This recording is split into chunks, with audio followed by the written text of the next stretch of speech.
Yo, what is going on, you guys? Bashtian YJ here, and I'm joined here today by my boy Rob. Say hi to nice people at home, Rob. Hello, people at home who are watching this video. Oh my god, it feels great saying that. It's been a little bit. Hello, indeed. How we doing? Hello, people. I see some cats on your table there. We have some cats. There you go. It's the closest thing I think Yu-Gi-Oh's ever had to TVs. We're trying the cats. It's some Pokemon. Some Pokemon. Yeah, you know, I wasn't one of those people that was like weird about Eevee. It's still that Eevee's a classic, you know. So we kind of have to give it some respect. Eevee is a classic. I mean, so many evolutions. It's a furry. Has so many things going for it. Yeah, we got Leafeon right here. We got Glaceon right here. We got Sylveon right here. We got Umbreon. Like, what's not to love about this? Facts. In all seriousness, this is the deck of choice for me for post Cyberstorm Axis. I think I wanted to just try something new. I've been playing like Sword Soul for the last like 5 years, so I wanted to try to take a break, play something that's really good. Fair enough. Purrely I did as an investment because it's doing better in the OCG compared to Super Heavy, and Super Heavy I feel like loses to more cards because this deck can inherently play around draw with all your quick play spells being you can play during the draw phase, or as long as you get to you have 6 quick play spells you can activate during the draw phase. So if you draw any, get your engine rolling and knock.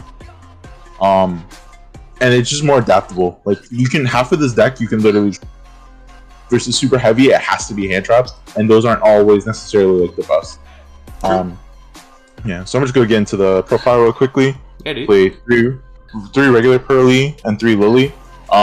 This is the Pot of Avarice, or the Pot Duality. It reveals the top 3 as a spell trap.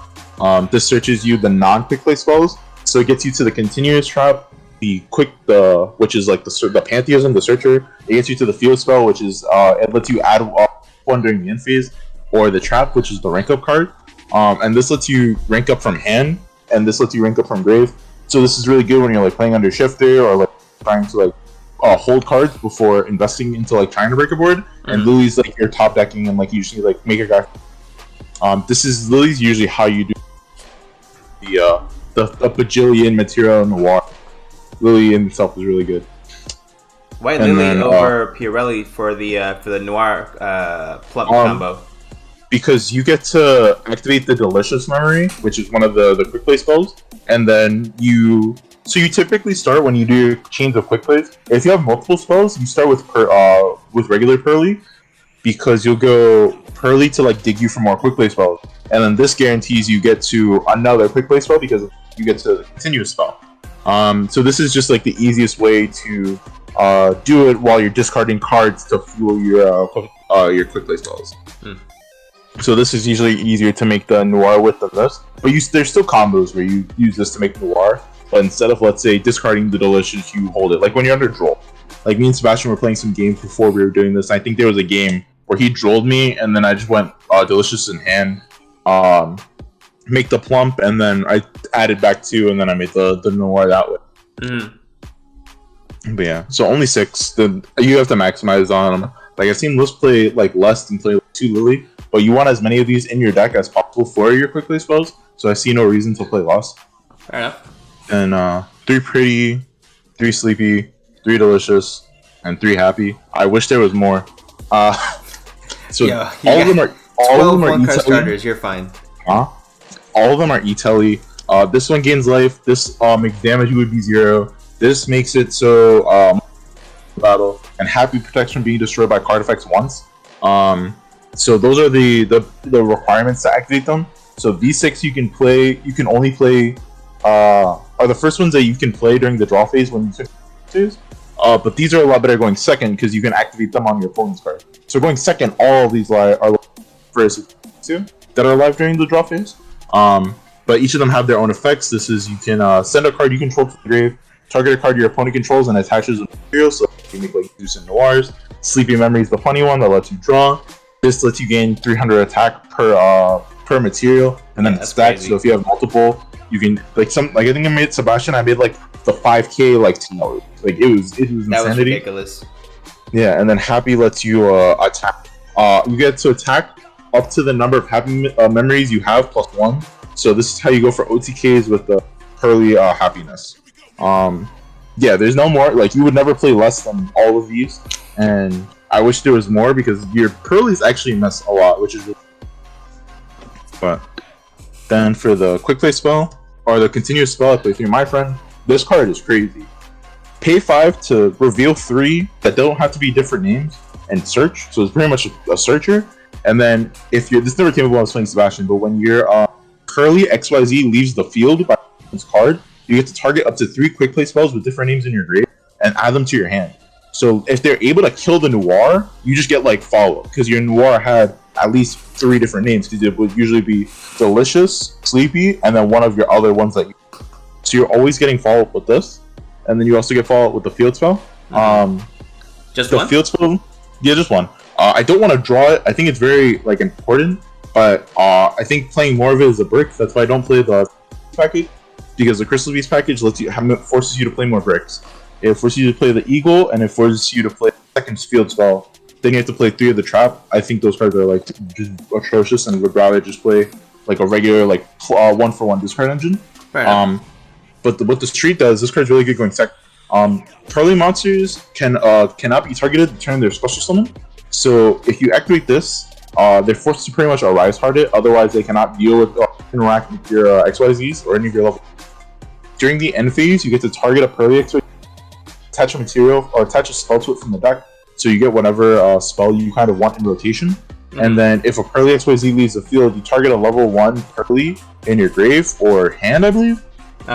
Deck or grave, and you summon it. So this summons back Purrely. It gives you the follow-up. So when you have both of these up, not only are they kill the XYZ, not only are you getting 3 spells back, then you're getting a level 1 back to get you either another continuous spell or getting you the Purrely for So what's insane about this deck is even if they like kite you, after you draw like 4 cards, you just start your next turn with 10 cards in your hand.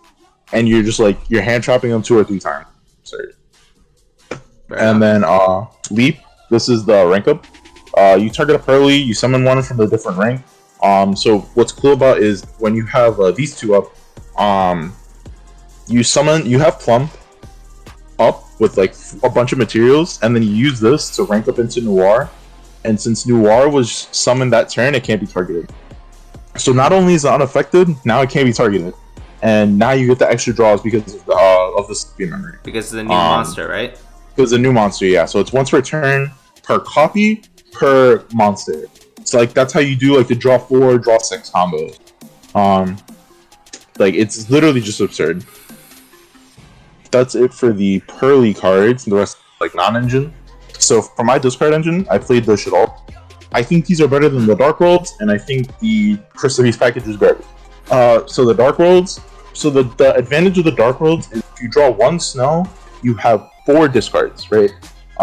Because snow searches you the other 3 snows, and then snow gets you brown. So you have 4 discards off of 1 snow, which is very good. But the problem is, it does not play into your opponent's hand traps or easier. So for example, if I have this and a discard trap, let's say I have Sleepy. I activate Sleepy, discard the Beast, then I summon up Purrely. I go Chainlink 1 Purrely, Chainlink 2 Beast. I cannot get Gamma, I cannot get Ogre. Versus the Dark Worlds, they're mandatory, so it would be Chainlink 1 Gamma, or Dark World Chainlink 2 Purrely, I get Ogred, I miss, I can't play. Fair enough. So I think these are a lot better. I'm not playing Shadal Fusion at the moment, but you can play it. I'm still trying to figure out like the list and what I'm comfortable with, so I don't want to play like the Shadal cards when it takes up like 5 cards in your side deck slot because you have to play Genius, Dragon, and then 3 Shadal Fusion, and then it takes a card in the extra deck because you have to play an Aquilin. But I saw a list where they were playing these 3 and then the other 2 in the main deck and then siding 3 Fusion. I don't know if that's the correct way to do it, but that's something we still need to test because I think the format is still kind of open. Because since everyone's anticipating a ban list, commit to a list kind of thing. Yeah, this was making it tough, right? Finding out what to play, because essentially with the ban list, it could hit literally anything. Like I was saying, with Sword Soul Piercer could get hit, because that card is ridiculous. What's it called? Super heavy. Yeah, and super heavy. What's it called? The Unicorn could get hit. Sprite Blue could get hit. Like a whole bunch of crazy stuff. And then the other thing is because of your so the non-engine that's good post Cyberstorm aren't good against Kashtira, right? So I'm gonna show like, right? So I'm playing 3 Ash, 3 Ogre, 3 Droll, right? As hand traps.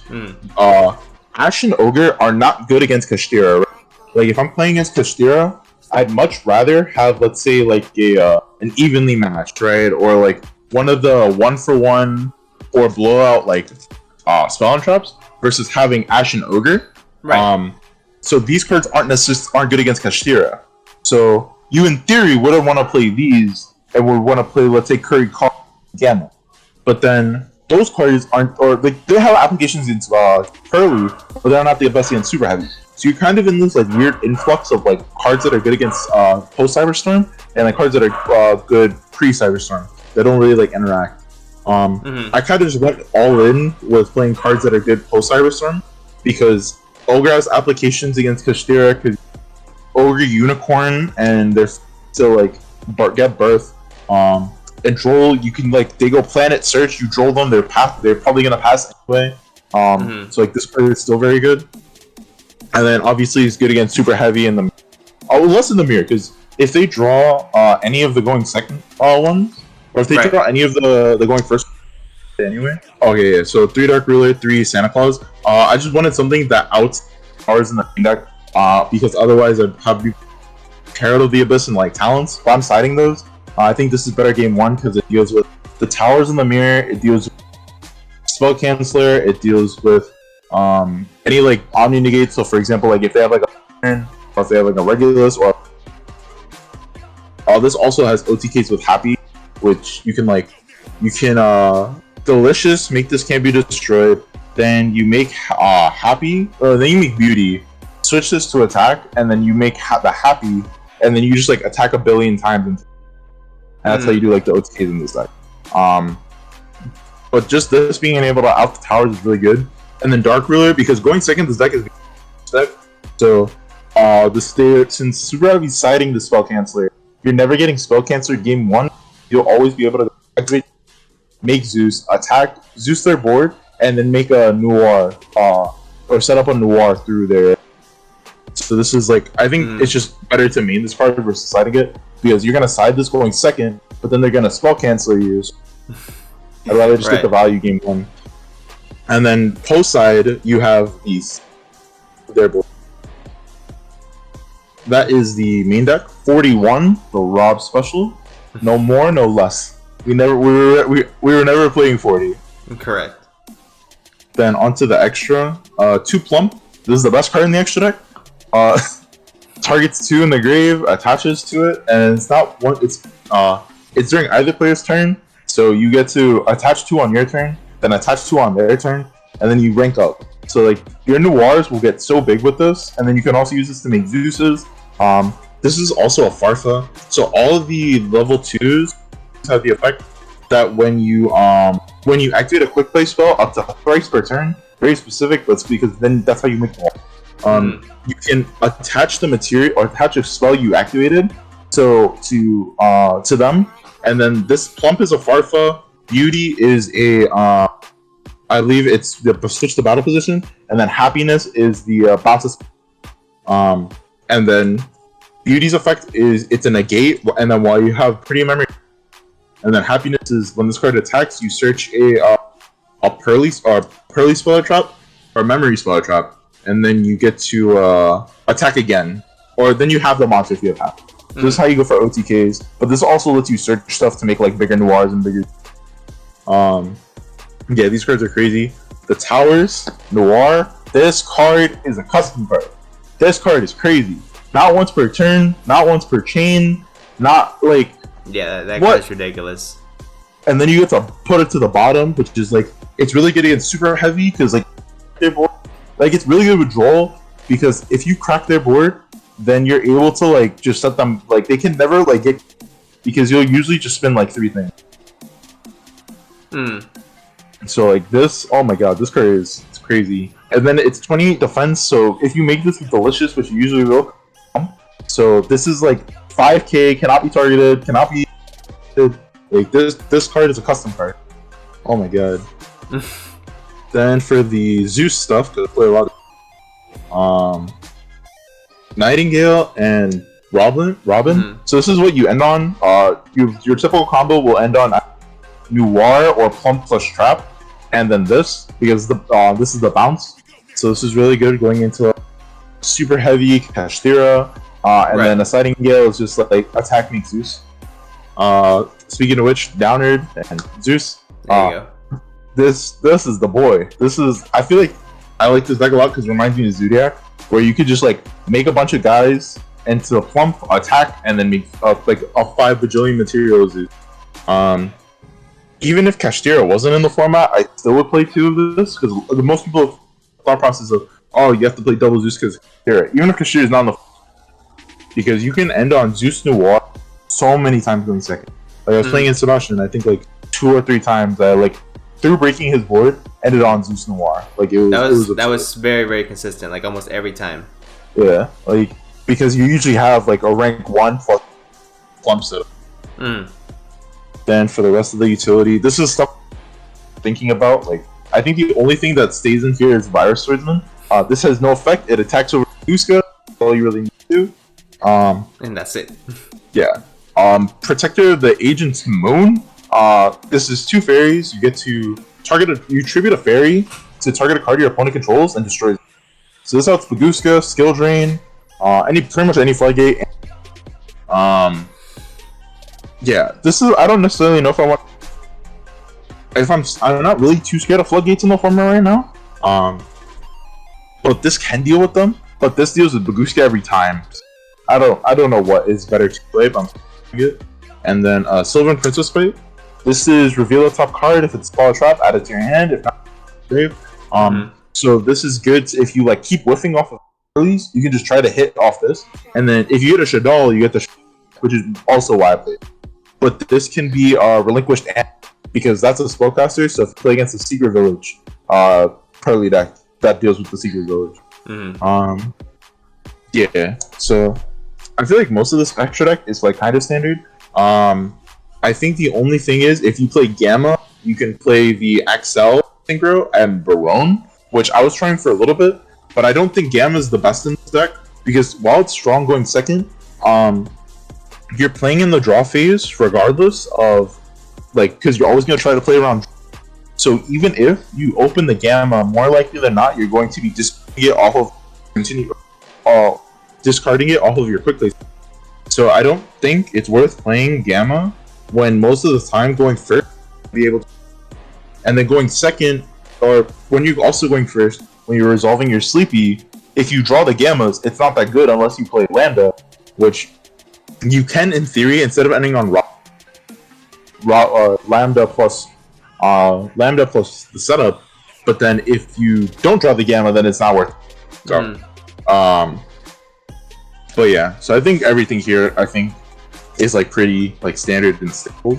And then yeah, I mean, I think it gets a little saucy towards the end for sure. Or I think it's just this guy. I saw like this because I was playing against Sebastian, and I think he Baguska like I would draw him because the other thing is since I'm your maining Droll, you need something for when they Baguska because super heavy every time you draw them will end on Baguska. So you need to make sure you have an engine way to kill the Baguska. It was like the same thing when you play against like Tira Shizu. You shifted them, they made Baguska. You what's it called? You Bestialed them, they made Baguska. Like you just need engine ways to. So since super heavy's like that, you kind of this is like the best because if they summon in the extra deck, then Cerberus doesn't out it. This if they have like a Veiler doesn't. If they have what's it called? Veiler or Mourner, this doesn't out it. This always attacks over it. So, and then I'm gonna do the side really quickly, just because it has my favorite card in all of Yu-Gi-Oh. So we got to show it off. Triple Vanity Fiend. Oh my god. So the theory on this is that like, when they draw you, or if they draw you going games 2 and 3, you just sack this down, and no deck can play. Especially if you're able to set up this plus Plump or Noir, because they cannot Kaiju you, they cannot Lava Golem you, they cannot. I think the only thing they can do is Sphere Mode you, but you never put up. and so they can never kaiju you. They can never sense clause you. What else is there? They cannot Fenrir. They cannot special Fenrir. This is better than playing like a, especially because they're also playing more. Like I've seen people playing like Magical Hound. Yeah, just this card is just so good. And then not a lot of people are playing Impermanence, Book of Moon, and Book of because Super Heavy can't play Impermanence. True. Purrely can't play Impermanence. What else can't play Impermanence? Like yeah, Super Heavy, Despia, and Kashtira are Super Heavy. Kashtira as well, but Super Heavy, Purrely, and Despia, which are like this, and Kashtira, the top 4 decks, don't play Imperm. So there is no out to this card. And if they are Archfiend eccentric, you just can either plump to Farfa, or you can what's it called? Or you can Noir spin it. And then this with your traps with your spells are broken because you can just use the spells and target this. And either can't be short of a battle card. So this is really good. And then Kurikara is going second. This just deals with everything. It outs the Noir, it outs like the Super Heavy board, it outs like the Sword Soul deck sometimes, really good against Kashtira. And it's a level 1, so you can use Zeus, Cosmic, because anti-spell is like the bane of this deck, so Duster, because that goes with the talents, or with the thrust package. So I played 2 thrusts, Herald of the Abyss, Triple Tactics, Change of Heart, and Barrier. Sebastian was trying to talk to me about different Dimension Ground, which over Barrier, but Barriers just makes Kashtira, Sword Soul, Despia, and Purrely pass. Like if they hand trap you, you thrust at this, all of those decks will pass, and then you get to play the game the next turn. Talents is good going first or second, but if Galley really good. Herald is to out the Noir. So because if they go Sleepy Effect to draw, you just thrust search this, Herald the Abyss the Noir, and then you out it. And then Change of Heart is for as I was playing Sebastian, he rolled him, he was good. You took my Baguska, you bastard.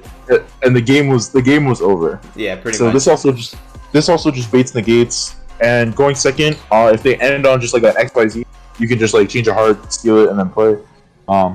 Also, technically, this outs Vanity here, because if they end on the plump setup, you can go Change a Heart, steal the plump, then you activate your own spell, banish the Vanity Fiend, and then you get to play.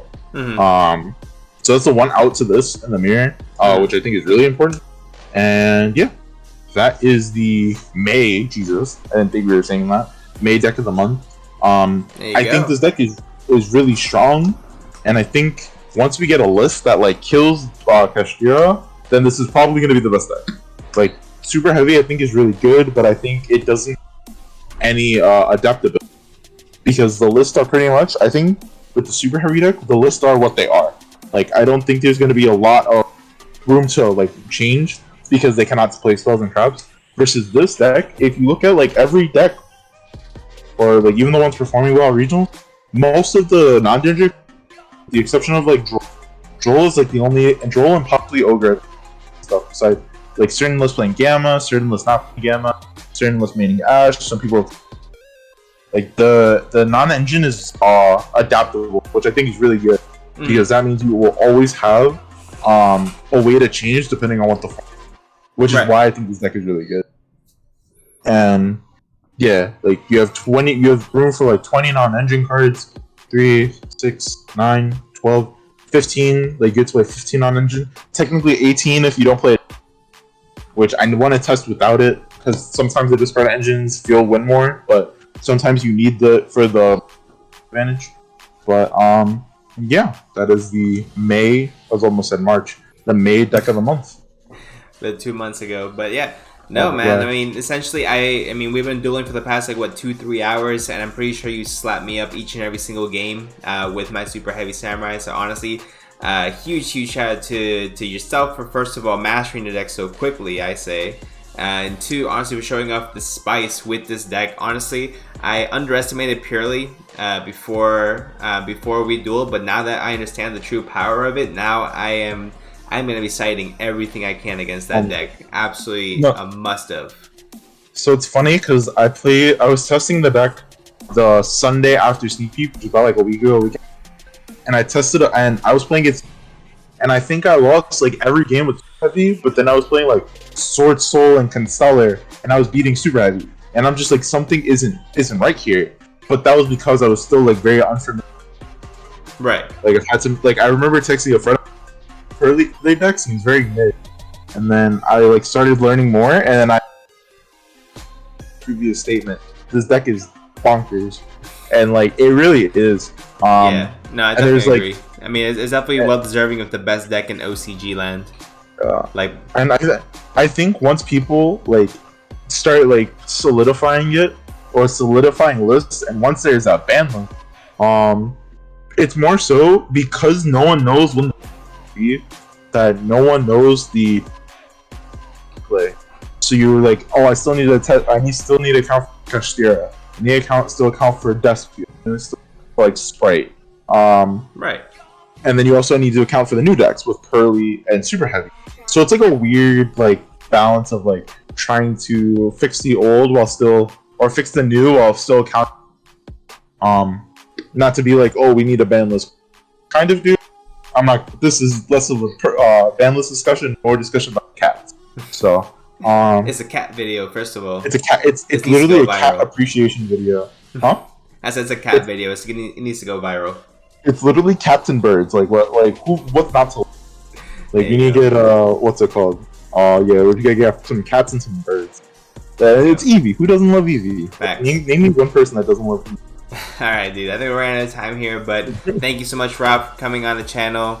Kicking butt again, whooping my ass for the past few hours with this deck. Honestly, guys, if you have underestimated Purrely before, make sure you never do that ever again. Purrely is the truth, and by far deserving as far as being declared as one of the best decks of this format, if not the best deck of the format, post Kashtira ban list, of course. But without further ado, guys, let me know what you guys think about Purrely in the comment section down below. If you guys have any questions regarding how the deck works, how it operates, let us know down below. I'll try to answer the best of my ability, but for the most part, I will leave it most likely to Rob to go ahead and answer any more technical questions. Let's be real here.